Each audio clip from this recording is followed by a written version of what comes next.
Coverage you can count on. KOMU 8 News starts now. Yeah, it was a bad scene. It was very, very bad.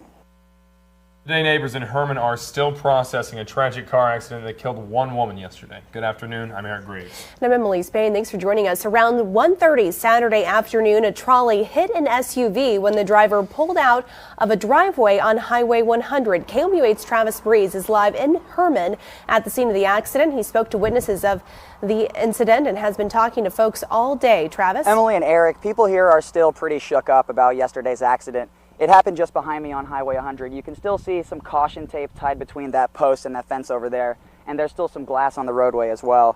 Officials identified 55-year-old Paula Heidemann as the one person who died in the accident. She was the driver of the SUV.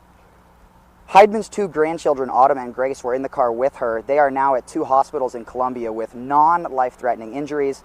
A little bit about these trolleys in Hermann. They carry tourists to and from attractions in town, mostly wineries and restaurants. I talked to the owner of the company who said he knew Heidemann personally, as well as one woman who saw the crash herself. Yeah, it was a bad scene. It was very, very bad, and that's not good for any driver. It's not good for any owner or anybody.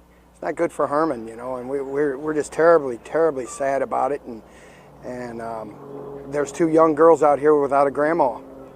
And it doesn't matter whose fault it is or what happened, they don't have a grandma anymore. It's a small town, so when things like this happen, there's going to be so many mixed feelings, especially because it's something like the trolleys that is so big in our town.